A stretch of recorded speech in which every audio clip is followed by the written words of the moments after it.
Kumakalat ngayon ang hindi pa kumpirmadong ulat na naglabas umano ng isang malaking pahayag ang Armed Forces of the Philippines, AFP, na agad nagdulot ng pangamba at espekulasyon sa publiko.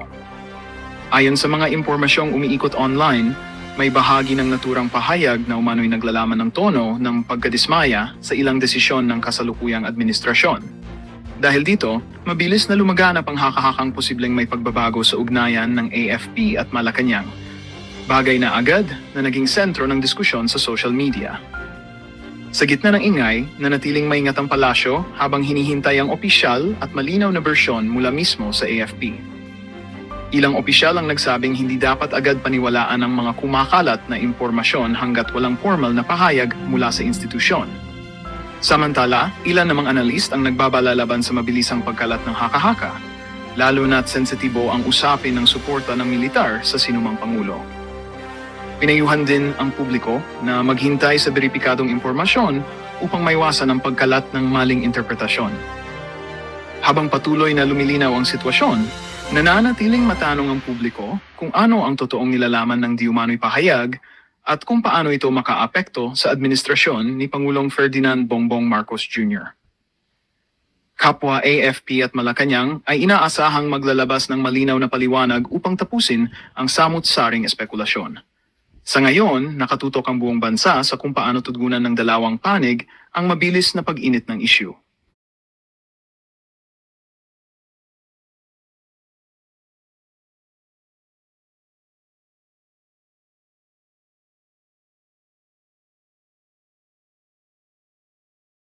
Some of the points you were raising, I also asked her to be able to respond to that. So She did not respond to network and associate, She did not sir. respond to that. Sinasabi na nga, why should you be, yung sinasabing network, presidente na nga siya, ano ba, in power, with all the influence, with all the resources, wala siyang ginawa. Bakit naman may gagawin pa siya ngayon? Interview ho nitong si Atty. Salvador Panelo dito kay Ma'am Pinky Webb ang ating papasadahan dito sa video na to. Kaugnay pa rin ho ito dun sa naging desisyon ng ICC na hindi pagbigyan ng interim release nitong si dating Pangulong Rodrigo Duterte. Pero bago yan, isang like at isang subscribe, masaya na ho tayo dyan. Sa mga gusto sumali sa ating community, yung join button nandyan lang ho sa baba. Dire-diretso na ho tayo mga kababayan. Former President Rodrigo Duterte will remain in detention. The ICC Appeals Chamber unanimously denied his request for interim release. The Hague-based court rejected his camp's arguments that he should be freed due to his advanced age and alleged declining health. What's next for Mr. Duterte? Let's get on point with his former Chief Presidential Legal Counsel, Attorney Salvador Panelo. Attorney Panelo, good to see you again. Welcome to the show. Thank you so much for your time. Were you surprised with the decision of the Appeals Chamber of the ICC? No, I've been saying this is a foregone conclusion. In the first place, they forced themselves into this country without jurisdiction. So alam mo na kung ano mangyayari. Plus with the cooperation of this government. Actually, di ho nila pinwersa sarili nila dito sa bansa na to eh. Hindi nila pinwersa eh. Inimbitahan ho sila ng administrasyon itong si Bangag. Kasi kung hindi ho talaga makikipag-cooperate, hindi na ho mag-aaksaya ng oras tong ICC na to na ipursu nila yung warrant of arrest na yan laban dito kay dating Pangulong Rodrigo Duterte. Mantakin nyo, ang nagbigay pa ng idea sa ICC, ang ating bansa pa mismo na ipadaan sa Interpol. Anong sinabi nila buwan bago ma-arrest ditong si Tatay Dugong? Pagka pinadaan yan sa Interpol, wala tayong magagawa. Kailangan natin makipag-cooperate. Ganun ho sila kagaga. Talaga, tuloy-tuloy. But did you look into the points raised by the defense and of course also the prosecution regarding the interim release? Maybe it's good that let's look into them one by one. So accordingly, yung sabi po ng prosecution, wag ibigay yung interim release. One, because his detention remained necessary. Kailangan siyang manatili doon. Number two, that the conditions proposed for release not sufficient to mitigate risks. Yun po yung second point nung prosecutor. And the third was also rejected that he should be released on humanitarian grounds. So those were their points. Number one, why is it necessary according to them? Why is it necessary? Ano ba sabi nila? Bakit necessary? May reason ba sila necessary? The influence that he has still, and in fact that was also said and announced earlier by the appeals chamber. Marami ho silang sinasabi na, I heard it, I read parts of it, I read it and I heard parts of it because we were also going on air. Ang sabi po nila, Attorney Sal, is that often they said that him being a former president, still having authority, and having won as mayor, yun narinig ko yun maybe twice or 3 times, para kung nakasama pa sa kanya. He sa was kanyang former kaso. president. And at the time that he was president, all these accusations had surfaced then. And the witnesses were there. And he didn't... Ilang maleta ho kaya natanggap nitong mga siraulong judge na to? Ilang maleta ho kaya galing sa administrasyon nitong si Marcos Jr.? Mukha pa lang, mukhang pera na tong sana to. Tingnan niyo ho mga kababayan. lift a finger at all against all of them. So where's the risk? Yung mga risks that possibly would have come out would be interference, etc. No? So let's look at... How can Go he ahead. interfere? Di ba? Unang-una, sabi nila, baka may... May network kasi of influence. What do you say to that? That network of influence. Malabo nga yun. Kasi kung nung actual president siya, hindi niya ginamit yung influence at yung power, bakit ngayon na wala siya, gagamitin niya? Walang logic. Tapos yung sinasabi nila yung baka mag-escape, may risk. The man is 80 years old. He cannot even maintain balance. We know that he has plenty of sakit. Paano tatakas? I'm sure kung siyang masusunod, pag na-release siya, gusto niya na lang sa ospital diretso. Ilang gusto niya. If we were to, I mean, you're obviously very vocal, no, about this justification on the former president, but that's not what obviously the appeals chamber saw. Hindi ho ba? Kaya ni-reject yung kanyang interim release eh. They will always be seeing the negative side on this issue precisely because at the very inception, ang tawag doon sa basketball, forcing through Wala ka na nga jurisdiction, kaya mo pinilit pumunta rito Talagang target mo si Duterte, walang iba. At nag-participate pa itong gobyerno natin, talagang tuloy-tuloy na yan. Kahit ano sabihin mo, ever since sinasabi ko, wala na yan. So from the very beginning, alam niyo na the interim release was a no-go. Kasi nga, yung jurisdiction lang, may problema ka lang sa jurisdiction. Yeah, but that was already decided upon. Ang problema, kasi I was my unsolicited advice to the defense lawyers.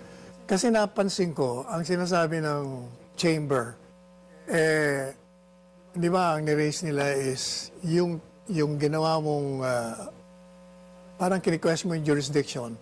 Ang ground mo lang is that we withdrew and nag-umpisa kayo ng investigation 2 years after. Yun lang, nilimit nila doon. And I said, dagdagan nyo pa. Number one, Anong dapat idagdag? dapat ang one jurisdiction mo, number one is yung ground for jurisdiction. The Rome Statute never took effect in this country because of the constitutional requirement of publication. That's in the one. official gazette. May ruling ng Supreme Court doon yung sa Tavera case. Sinabi na yun, pag hindi mo pinablish yan, walang epekto yan. Number two, ang sabi ko, dapat dinagdag nyo na yung pinagpipilitan na, kasi sabi nila, hindi, you're still under obligation sa amin kasi we started the investigation. Galing to siya, Tommy Panelo. The preliminary examination. I've been saying It's called preliminary examination. matagal ko na sinasabi, yung preliminary examination cannot be part of preliminary investigation. You know why? It doesn't discuss the case. What it determined at that time was whether or not the principle of complementarity applies. Because all the states, members of the Rome Statute, hindi sila pwedeng pumasok unless, one, wala silang kakayahan. No capability. At kung may capability naman, they're not doing it kasi sila yung mga guilty. That's the only time, yun ang dinidetermine nila. In fact, I remember the Solicitor General at the time, nilalabanan nila, excuse me, we have a robust, di ba sila robust legal system. We have, tingnan mo, Pinky, we have prosecuted thousands, we jailed thousands. Ano pa bang prueba na may capacity tayo? Number two, may sinipa tayong presidente, in-exile natin. Number 3, 2 presidente pinakulong natin. Ang libo-libo nakakulong. Paano mo sasabihin wala tayong kakayahan? Doon lang, only on that basis alone, wala na jurisdiction. Kaya dapat sinama niyo yun. Bakit hindi sinama? As you were suggesting. Hindi ko na alam yun. Ang problema kasi sa kanila, Sino ba sila, sir? yung mga defense lawyers na mga dayon, ayaw nila kasi yung magpapasok ng Filipino lawyer. They were relying principally on the former president. Sila na nga nagsasabi may cognitive decline. So kung ano mga tatanong nila, baka nakalimutan na nung mama. Is it also possible that Dapat ho talaga sa mga pinagkakatiwalaang abogado ni Tatay Digong, nagpasok yung defense. Hindi naman ho para nandito tayo para magkasisiyan. Kasi ang aabasa ho talaga natin dito, kahit anong paliwanag natin dito sa siraulong ICC na to, hindi ho talaga nila pakakakulan si Tatay Digong. Mantakin nyo, pinadaan pa talaga sa Interpol yung warrant na yan para madagip nila itong si dating Pangulong Rodrigo Duterte. Ilinipad ho nila ng ora-orada na hindi na idinaan sa competent judicial authority o kung ano pa man. Kasi kung gagamitin yung warrant, so epektibo yung warrant, so yung mga rules sa pag-serve ng warrant base doon sa kanila sa Rome Statute na tinatawag nila, dapat sundin yung dalhin sa competent judicial authority. Hindi yung ginawa yun. Tapos ngayon, dyan sa apela na yan, mapagbibigyan itong si dating Pangulong Rodrigo Duterte sa kanyang interim release. Wala po talaga. Ang atin na lang ho dito mga kababayan, pagdasal lang ho natin ang kalusugan itong si dating Pangulong Rodrigo Duterte. Konting tiis pa, Tatay Diggs. Konting tiis pa. Ang gusto lang naman Tatay Diggs, umuwi na ng Davao. At doon na mamahinga. Matanda na ho yan. Di ba? Kung sinasabi ho nila, medyo nag-uulyanin na si Tatay Digong, dapat hindi masyadong kabahan itong si Marcos Jr. Kasi isa ho sa mga problema nitong si Bangag, itong si Tatay Digong, pinakikinggan ho yan ng military. Pagka nagsalita ho yan, merong kurot sa mga taga-military kasi nakita ho nila yung totoong pagmamahal ni dating Pangulong Rodrigo Duterte. Hindi lang doon sa mga high-ranking military personnel, pati doon sa mga nasa baba, talagang yung kanilang moral napakataas nung panahon itong si dating Pangulong Rodrigo Duterte. the arguments that you raised to them may seem weak? Ay, anong weak? Napakalakas nga nun. To them, I said, may seem Aba, weak. hindi po pwede. You have to follow. Kasi yung domestic law prevails over international law. Yun ang pinaka-importante ron. You cannot interfere in the jurisdiction of a country unless that country allows you. And this is a particular case where they allow. Pero may kondisyon. Papasok kayo sa amin kasi wala kaming kakayahan. Or may kakayahan man kami, mga siraulo yung mga nandun, kaya hindi ipoprosecute. That's the only time. Kasi if we will agree with their theory, ay wala nang country na maaaring lumabas sa kanilang jurisdiction. Kasi palagi nilang sinasabi, from the time a case is filed, we have jurisdiction. Isus Mariosep. Eh di wala na pala. Absolute na pala. Kasi kahit anong sabi mong wala kayong jurisdiction on this ground, hindi na pwede kasi nag-file. We determine, nag-preliminary, hindi na kayo po pwede. There was a decision made on that. Absolute na pala yung authority nyo. So sinira nyo yung jurisdiction ng lahat ng bansa na miyembro nyo. Hindi na po pwede yun. So, yun ang problema sa ICC. Yan ang problema talaga sa ICC na yan. Kaya umalis ang Amerika dyan eh. Problematiko ho yung ano niyan, yung mga pulisiya nila dyan sa ICC na yan. Amerika, hindi kasali dyan. Hindi ho sila sasali dyan. O bakit hindi ho niltrabahuin niya si Putin, niya si Netanyahu? Meron din namang warrant yan. Bakit hindi idaan dyan sa Interpol? Kasi hindi ho sila pagkakaluno nung kanilang kanilang mga bansa. Hindi kagaya sa atin, hindi umano adik yung presidente natin. Kaya ganito ho ang sinapit ng isa sa ating presidente.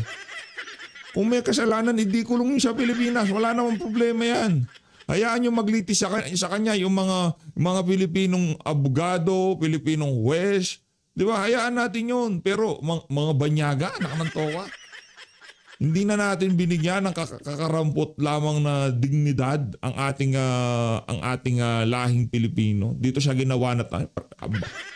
Parang adik huwata talaga no. What could be next? Because there's still a motion on the unfit to stand trial. Basically, ang sabi ng defense, tigilan na natin yung let's stop the proceedings because the former president is unfit to stand trial. Good you mentioned that kasi I've been criticizing the chamber. Sabi nila, we're denying because the accused wasn't able to prove that he is mentally unfit. Sabi ko, excuse me, bakit ang accused magpuprove? He is a controlled environment. Nakakulong eh. He has no access to medical equipment, medical expertise. Kayo yun eh. ICC, kaya dapat from the very Why do you beginning. say he has no access to medical How can he doctors? How can he has that? They're big Nakakulong on, malaki po sila on the medical condition of the respondents that they are keeping detained there. Ang sinasabi nila, meron naman kaming doktor, di ba? Yeah, we have a meron round-the-clock kaming nurse. Si Presidente Duterte, bago nila inaresto, ilan ba ang nurses niya? 3. 24 hours, palit-palit. Shifting of Yeah, 8 may hours doktor pa. each. I don't. Meron ka ng nurse sa nurse station. Hindi mo binabantayan yung pasyente mo. Napakadelikado ng sitwasyon niya. Kaya sabi ko, kayo dapat ang mag-prove na mentally fit yan. But isn't that the reason why they got 3 independent medical doctors to look into the former Dati tinanggal president? nila yung isa. Dalawa na po yung tinanggal nila. But They that took out came- one, pinalitan, and then yung pinalit ata. Yes, but that came pinalitan later after they've been criticized severely yung kanilang ginawa na bakit yung accused ang pinapaprove mo na unfit siya? Kayo dapat yung from the very start. Nung dinitain nyo pa lang yan, dapat in-examine nyo na yan. But they did. They did examine him, right? Pero kung totoo yun, bakit nagpapa-examine na naman silang panibago? Sige nga. Because of the motion of Attorney Kaufman Exactly. that he is unfit to stand Exactly. trial. That came from the defense. That did not Teka come muna. from the prosecution. Exactly. Kung in-examine mo na yan, kahit ka pa mag-file ng motion, kung ako ang judge, excuse me, in-examine na namin yan. He's mentally fit. The fact alone na you allowed yourself to grant such motion, you're admitting na hindi mo in-examine noon. Well, Yan of course, kaya you may have to grant problema. the motion because it was a motion or an application coming from the defense. Alam nga naman, hindi mo pansinin yun. Di Oo ba? nga, pero At saka one more thing, Attorney Sal, no? The former president was there in March, hindi ho ba? So, chinek siya, he seemed okay. Obviously, that's why he remained there. From March till November, or from the time that the unfit to stand trial was filed by the defense, I believe that was sometime September 10. Maybe the first week of September, kasi dapat yung confirmation of charges na September 23. They filed that motion, unfit to stand trial. My question is, from the time of March till September, that possibly, I'm assuming, was the time that Attorney Kaufman, the defense team, and said that throughout this time, here is the former president now, unfit to stand trial. There was a decline. Kasi nga, dapat from the time na na-aresto yan, in-examine mo na thoroughly yan, considering na marami siyang nararamdaman. Pero hindi naman nila ginawa yan. Ordinaryong examination, yung blood pressure, okay I ba? don't think so, sir. How do you know Hindi. that? Kung totoo yung sinasabi nila, bakit mo nga pina-examine uli? Okay, we're not Because you can gonna- always deny the motion, Pinky, on the ground na, excuse me, you have already examined that thoroughly. This is the report. Yeah, but they at some point when they decide on this, Attorney Panelo, they can deny that motion of unfit to stand trial. But let's first take a breather. We're gonna.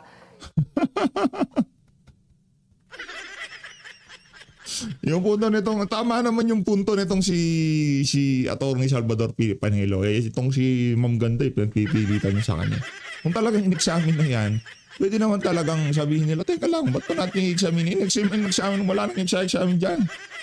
Doon pa lang sa, ang punto ni Atty. Panelo, doon pa lang sa pagpapahintulot, doon sa motion, ibig sabihin, hindi na talaga na-examine ng maayos yan sa Tatay Tigong. Kasi kung na-examine na siya ng maayos, wala na maraming cheche-bureche. Deny. Anong examine? Ayan yung mga resulta ng examination. Anong examine? Ulitin nyo na naman. Na-examine na. O yan o. Examine. Talong examine na yan. Galing lahat ICC. O, ano pa? Pare-parehas yung findings. O bakit pinahintulutan pa? Sige sa ulo ha. Forward na ho tayo. Christina Conti. Attorney Conti, welcome to the show. Thank you so much for your time. Ay nako, nandito si Conti ang utak. Okay, just a quick reaction from your end regarding the decision of the appeals chamber. were absolutely satisfied. It was a unanimous decision to reject, deny the appeal of Duterte. And sabi nga ng mga biktima, mukhang makakapagpasko sila ng kahit paano masaya. Makakapagpasko ng masaya? Nung nasa Pilipinas ba tong si dating Pangulong Rodrigo Duterte, sa kahaba-haba ng panahon, hindi nagpasko ng masaya yung mga buwisit na biktima na yan, na hindi nila naalagaan yung mga anak nila kaya mga naging adik. Anak ng tokwa. Pambihira. Sa kahaba-haba ng panahon, ngayon pala sila magpapasko ng masaya? Attorney Raulo. Conti, some of the points now raised, which Attorney Salvador Panelo's here also beside me, and he was raising it as well. Yung mga issues, kasi just to give a little bit of a background no, dito sa naging appeal ng defense regarding the decision of the pretrial chamber on the interim release. Sabi ng pretrial, his detention remains necessary. That the conditions proposed for the release are not sufficient to mitigate risks. No? And then the third was rejected that he should be released through humanitarian reasons. Yun po sabi ng pretrial chamber. We're not gonna allow it because of those points. Before I go to the defense argument, you know, Attorney Panelo also here, as I mentioned a while ago, saying, anong risks? Ano pa ba ang risks? And when I answered him, because I heard it during the appeals chamber decision, sabi nga na meron pa siyang network of influence, dating Pangulo, at ngayon ay nanalo pa na mayor ng Davao. Tama ho ba yung aking rinig, Attorney Conti? Yes, that's precisely it. It's that Duterte still enjoys influence within the Philippines, and not only influence, he and his family, his associates, lagi nababanggit no, associates and networks. So it's not simply him. That was actually one of the defense, kumbaga, arguments in the appeal. Sabi nila, wala nang magagawa si Duterte, nakakulong na siya. The chamber now says, it's not just him that you need to appreciate. It's his associates, his family members who are in office. One is Vice President of the Philippines. I see. And it's also the resources available to them. And I'd like to point out that what the judge pointed out regarding parang what risk, for the ICC, it's the possibility, not the inevitability of something happening, is what is important. Kumbaga, an ounce of prevention is worth a pound of cure. As much as possible, they would avoid, and kumbaga, dapat hindi yung parang second thought na lang, ay nakalaya na, oops, oo nga, no, sayang, di natin nagawa ng paraan. Or, ay may biktima na namatay or may witness na nawala. They, as much as possible, do not go. May biktima na nawala. Kung gusto, anak ng tao ka, hindi kailangan makalaya ni Tatay Digong. Kung yung mga senaryo na sinasabi mo na yan, hoy, konti ang utak, mangyayari. Pero hindi nga ginawa nung nakalaya pa eh. Nasa laya si Tatay Digong, yung sinasabing mga biktima. Anak ng tao ka, nagme-Merry Christmas naman sila. Wala, hindi ko talaga. Tanggap naman nung natin sa kahit anong bansa, meron ho talagang mga individual na kagaya nitong si Conti. Kahit anong bansa, maniwala ho tayo dyan. Wala akong bansa na walang oposisyon, walang bansa na walang adik, walang bansa. Lahat to talaga meron. Pero nalulungkot lang ho tayong tanggapin na dito sa mga kaganapan na to, mas nananaig ho itong mga ganitong klaseng senaryo sa ating bansa. Tanggap naman natin eh. Yung okay lang sana, hindi pong medyo balance yung laban. Ngayon hindi. Mga adik ho talaga namamayagpag eh. Mapa sa Malacanang, mapa sa Karsada. Kahit sa ang aspeto ng puro adik ho namamayagpag. Adik sa pera, adik sa droga. Lahat ng kaadikan ho nila. To that inevitability or the thing happening, but just the mere possibility, they will act on it.